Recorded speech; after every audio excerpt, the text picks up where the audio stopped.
नाभिकीय बल। नाभिक में कार्यरत ऐसे शक्तिशाली आकर्षण बल जो नाभिक में स्थित न्यूक्लियोनों को दृढ़ता से बांधे रखते हैं, नाभिकीय बल कहलाते हैं।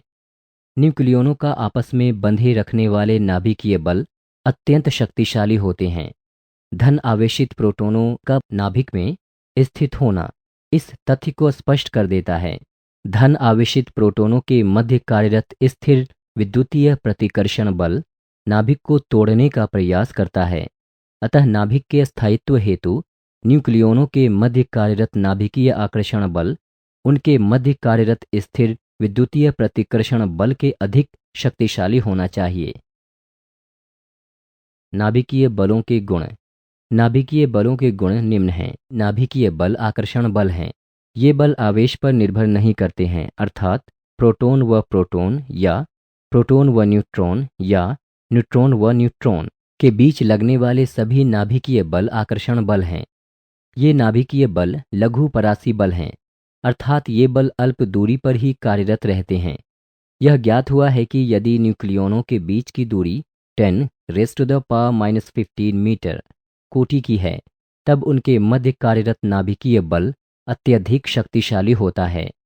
नाभिकीय बल व्युत्क्रम वर्ग नियम का पालन नहीं करते हैं। नाभिकीय बलों में संतृप्तता का गुण होता है, अर्थात न्यूक्लियोनों के बीच की दूरी लगभग 10⁻⁻14 मीटर होने पर नाभिकीय बल शून्य हो जाता है। नाभिक में न्यूक्लियोनों की संख्या में वृद्धि होने पर न्यूक्लियोनों के मध्य कार्यरत नाभिकीय बल उतना ही रहता है। दूसरे शब्दों में, प्रोटॉन प्रोटॉन या न्यूट्रॉन न्यूट्रॉन के मध्य कार्यरत नाभिकीय बल का मान हल्के नाभिक कार्बन 12 तथा भारी नाभिक लेड 208 में समान रहता है। नाभिकीय बल ब्रह्मांड में सबसे शक्तिशाली बल है।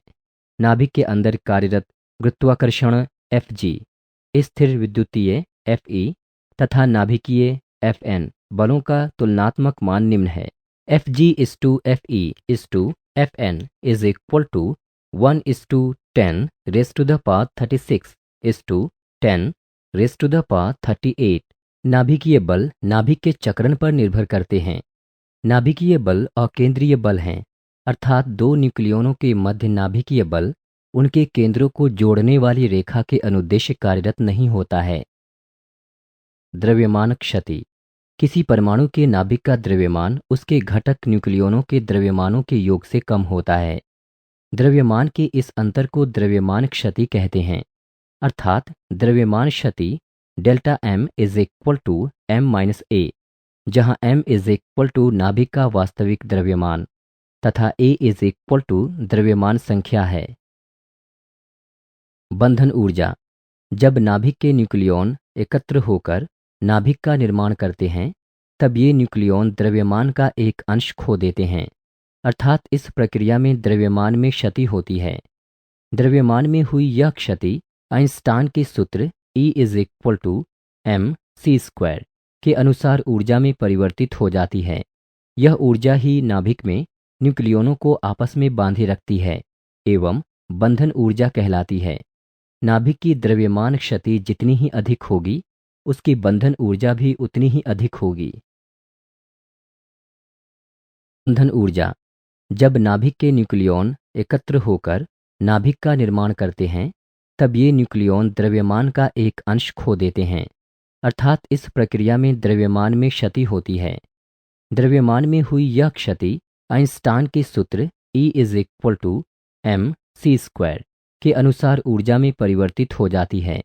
यह ऊर्जा ही नाभिक में न्यूक्लियोनों को आपस में बांधे रखती है एवं बंधन ऊर्जा कहलाती है। नाभिक की द्रव्यमान क्षति जितनी ही अधिक होगी, उसकी बंधन ऊर्जा भी उतनी ही अधिक होगी। बंधन ऊर्जा। जब नाभिक के न्यूक्लियॉन एकत्र होकर नाभिक का निर्माण करते हैं, तब ये न्यूक्लियॉन द्रव्यमान का एक अंश खो देते हैं, अर्थात इस प्रक्रिया में द्रव्यमान में क्षति होती है।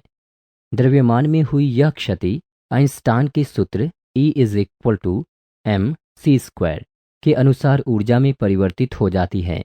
यह ऊर्जा ही नाभिक में न्यूक्लियोनों को आपस में बांधे रखती है एवं बंधन ऊर्जा कहलाती है। नाभिक की द्रव्यमान क्षति जितनी ही अधिक होगी, उसकी बंधन ऊर्जा भी उतनी ही अधिक होगी। नाभिकीय बंधन ऊर्जा नाभिक में स्थित सभी न्यूक्लियनों को मुक्त करने अर्थात नाभिक को इसके घटक कणों में विघटित करने हेतु आवश्यक कुल ऊर्जा को नाभिकीय बंधन ऊर्जा कहते हैं। यह वही ऊर्जा है जो नाभिक में न्यूक्लियनों को एक दूसरे से बांधे रखती है। नाभिकीय बंधन ऊर्जा